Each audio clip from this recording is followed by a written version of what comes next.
我刚刚补充，宝珍刚刚有提到一个点，就是现场报名的部分，并不是说你现场来报名就现场来报名就直接可以进去，我们还是要经过审核。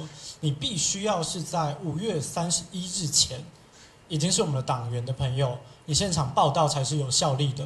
当然，如果你是5月31号之后才要入党等等，你这样是进不去的。所以各位现场的朋友还是要特别注意。那我这边也跟各位媒体朋友还有线上的朋友们报告，那我们在线上报名截止的部分，经过刊物之后，我们的人数是3479这样的人数。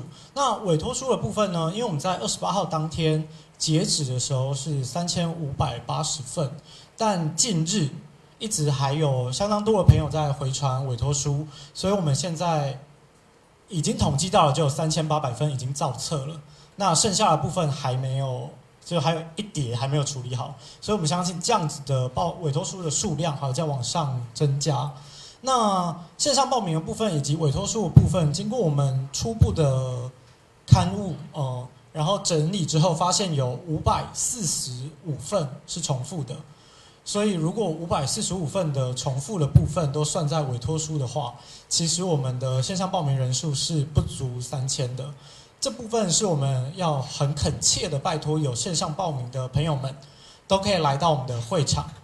既然你报名了，就麻烦你真的一定要出席，一同来参与这次的活动。其实委托书如果大于现场出席人数，那些委托书是废纸。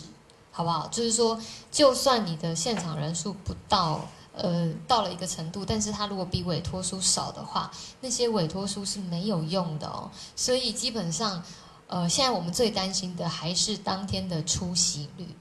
请大家在这一次的党员大会发挥大家的动员能力、出席能力，跟你的一小步是台湾民众党的一大步。你如果不出来，台湾民众党可能就不会再存在。